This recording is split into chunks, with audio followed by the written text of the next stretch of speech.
Right, sound business idea could be a result of a gap in the market. But if you think that there is a gap in the market, something you need to ask yourself is there a market in the gap? You know, if there's that gap there, is there a reason for it? The advantage of going into an established market, as I've mentioned before, is people are already buying into it, so there must be a demand there. And if no one else is doing something, then why not? Probably because nobody will buy it.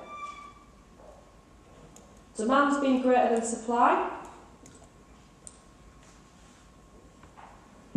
Evolution, technology and trends. Obviously society is changing. Because of the recession at the minute, there's a supposed baby boom. The mother care are doing very well, and so are mamas and papas. And also like technology as well, the age of the silver surfer. Does anybody know what age what age that somebody has to be considered for the grey market? What is the age? 65? No. Anyone else? 50? No, yeah, 50, exactly right. So you've got another market there, the grey market, silver surfers, sorry. Sorry, for some reason the alarm's going off on my phone.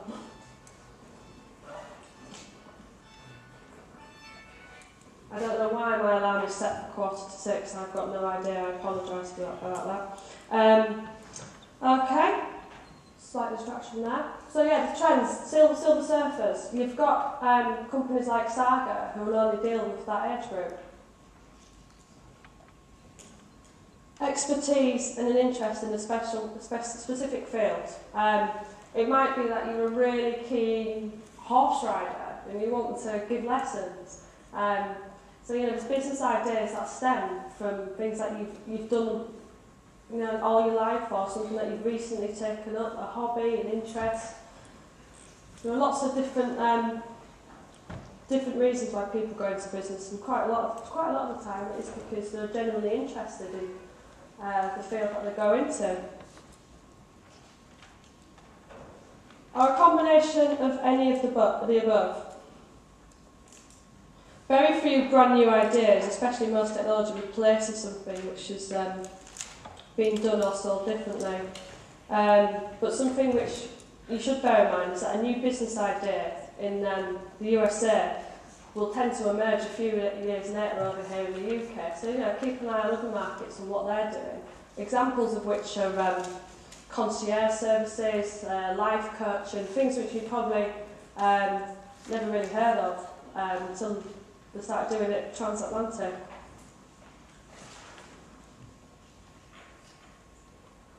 Okay, right, all to do with your research. How would you go about doing your research if you wanted to start a business? Surveys, yeah, one way. Sorry, can we just have hands? I was people speaking it. Sorry. Look at the competition. Looking at the competition, yeah, how would you do that? Buy their product. Yeah, have a look at their pricing. And see what their marketing strategy is like. Yeah, it is very important to look at the competition. I'm going to use an example of a fish and chip shop here. If you open a fish and chip shop, you want £7.50 for fish, chips and mushy peas, so you can tell them from Scarborough, can't you? If you open yours up, you want £7.50 and everyone else is charging £5, then why are people going to come to you and pay £2.50? What is so special about your fish and chips? You need to make sure that you're kind of in line with the rest of the market, unless you're doing some kind of organic equivalent to the norm. Right, more ideas on how you would research a business. Interviews, I mean, before setting a business, you just ask whether they are ready to accept the product and whether they actually feel the need for it. Interviews is a very good one. Not even just stopping people in the street or like interviewing potential customers, but you know, you can interview your friends and your family on a very informal basis. And that's not something to be overlooked either. Right, well, yeah? Research about products you want to sell or Yeah. have excellent knowledge about. Yeah, research products. Yeah, make sure you know what your product is, who it's aimed at and why. Okay, yeah, so you've done quite a lot there with regards to what research you need to do. You've obviously got your primary research and your secondary research. So, you know, there's quite a lot of good sources out there. You're all at university, you're quite more than aware, as I know, of all the books and websites and journals. And they're all relevant as well. So just a few of the other, just a summary of the things you need to be doing in the first instance. Business planning, market research, you need a marketing strategy, and obviously within a time frame as well, whilst adhering to set budgets. It's not always possible for every new business to advertise on the television, for instance. It's very expensive. In financial information as well, you need a good idea of how much money you're going to need to put in, what you're expecting your returns to be. So there's just like four, just to sum it up quite easily into four different categories of what you need to be cracking on with. Okay. A business plan. How many of you have actually done a business plan? Business 1, 2? There's 2 of you.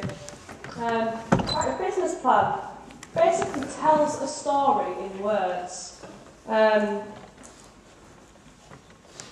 As the slide shows, a definition, how an individual or organisation will develop their business idea into a thriving business and achieve their business aims and objectives. Okay, don't forget as well short-term aims and long-term objectives.